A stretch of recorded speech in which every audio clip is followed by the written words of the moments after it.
Have you ever wanted to look into retro games but aren't sure where to begin? Do you ever wonder which classic games stand the test of time and which ones don't hold up?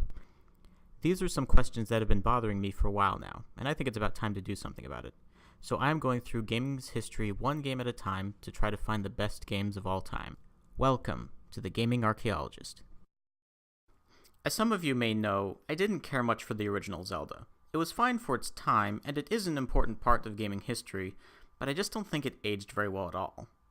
So when I heard that Startropics was very similar to the first Zelda, I wasn't expecting much. Thankfully, however, Startropics has its own spin on the format established by Zelda, and does something different and fairly unique with it. You play as a young boy who is visiting a series of islands.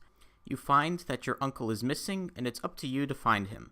Yeah, the little kid go out by himself to try to find his uncle, and his primary weapon is a yo-yo. Yeah, this is all probably just a daydream the kid is making up in his head. Still, at least it's a fun daydream. The game is split between exploring the overworld to find items and progress further into the game, and traversing the game's numerous dungeons.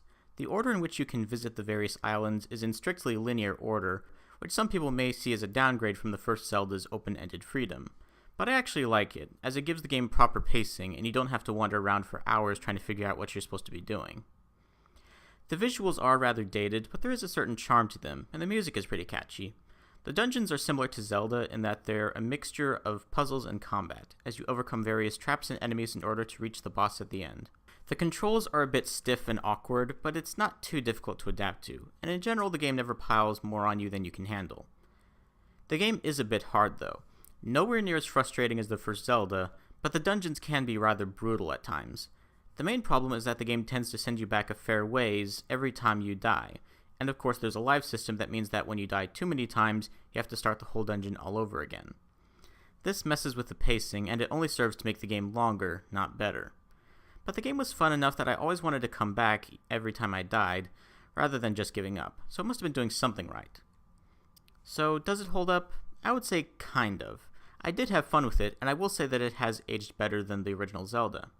But it does suffer from a lot of archaic design flaws that were common in the NES era, so it may not appeal to everyone.